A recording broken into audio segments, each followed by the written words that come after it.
Sorry, the phone ran out of battery. So Shiva is not literally sitting on Kailash. These are not literal things that are happening, because literally you can't explain any of it. Hinduism, you can't explain it literally. Christianity, you can't explain it literally. Islam, you can't explain these things literally. They're not literally happening. All right, they're metaphors, they're stories for what is really happening. What's happening right now, for example, in the world, there is Ramadan and there is Navratras and the Lent season of Christians. So it's all about fasting. All of them are fasting. And it's because it's the end of spring and it's the renewal, and the sun has been born again, right? The sun has risen again after a very dark and cold winter.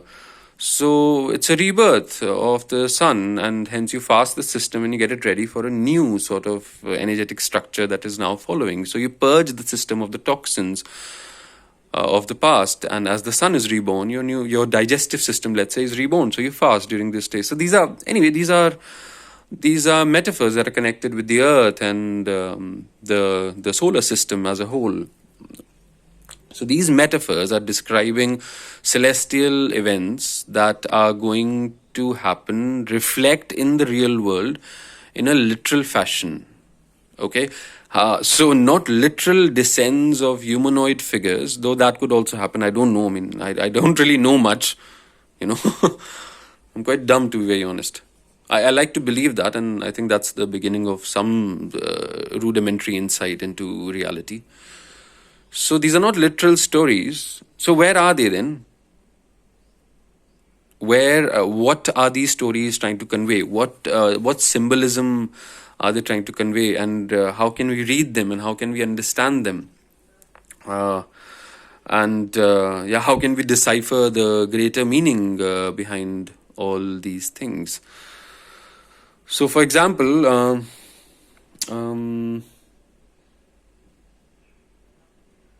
they're archetypes, all right? Not example, actually, not for example. In a literal fashion, all of these religious iconographies, especially religious gods, are archetypes. They exist in the mind, and they're all archetypes. And all of the features that you see, all the embellishments that you see on their body, are symbolisms that give meaning to that archetype. So, for example, Shiva has a lot of symbolism on his body. He's wearing the snake around his neck, and his hair is matted and it's wrapped up, and he's got jatas, and the Ganga is flowing out of his head, and multiple symbols conveying multiple meanings, because you're a multi-dimensional being. So everything that you do, everything that you think, has multiple facets. You don't function in a singular linear progression. You function in a multiple.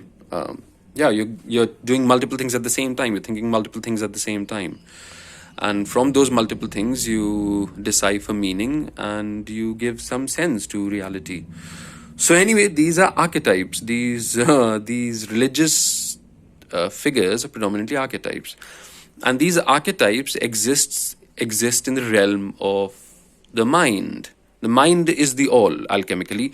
Everything is the mind, all right? You, I, everyone is essentially the same. We are all in this God mind, right? Small, fractal God selves in the infinite God mind. So in the God mind, these characters exist, all right? These are characters. Let's think of them as that. These characters exist that embody the highest ideals of humanity. All right, these highest ideals of humanity can be channeled by the human radio, which is what human beings essentially are. We are radios. We are constantly moving in. We are receiving frequency. We are receiving vibrations, and basis that we function in reality, and they dictate our impulses, likes, dislikes, behaviors, and all of that. So this field, or this frequency that you're constantly catching, that the human vessel is constantly catching, is not always good, right? Sometimes we behave erratically. Sometimes we're just sitting and we get up and we behave erratically. Sometimes people are just sitting, and then all of a sudden, something ticks them off and they behave erratically, irrationally. So there is something off with their frequency, let's say. All right. You can tune your frequency because all of these archetypes, these characters exist. All of them have a specific frequency. The human radio can tune his frequency to the frequency of the archetype that exists in the mind. All right. So, for example, Naghori channels the frequency of Bhairav and he starts behaving like what Bhairav, the archetype, behaves like. He walks in a shamshan, he smears ash on his body, and yeah, he's channeling that thought form. He's channeling that archetype. And he behaves like that, and he calls it Shiv Shringar because he's behaving like the characteristics of Shiva that he associates, that he is worshipping, that he adulates. So for example, I really like Christ and the figure Christ. So I know, and people unconsciously also call me the Indian Jesus, because sometimes I try to channelize that archetype. All right, that archetype that already exists in the mind. Now, how do we channel it? Is another topic, and I think I'll run out of battery. But if you're interested, I can tell you how you can channel specific archetypes in the mind. All right, how you can get their good graces, how you can behave like them, how you can emulate their behavior, and how you can essentially become like them, the greatest form of bhakti, right? So I can make a video on how you can do that, predominantly through pranayama, and of course through all the things that you associate that deity with. So pujas and jagrans, and there are many ways to go around tuning your frequency to that consciousness. Anyway, so these are archetypes. Christ is an archetype. He exists in the mind. All right, he has a lot of power, but he exists in the mind field. He exists in the mind. That doesn't make him less real. It makes him more real. Right? Shiva doesn't exist on Kailash. He exists in the mind. That makes it more real. These are not literal, but do not mistake them for being unreal. They are more real than you can imagine. You and I might be less real than them. They are more real because they're given power by the collective. All right? So they're more real. And they have a lot of power. And rightly so, they deserve it. They embody the highest ideals of humanity. So a literal Christ might not return, but through your heart, because that's where he's knocking. If you open your door, he will permeate the very fabric of your being.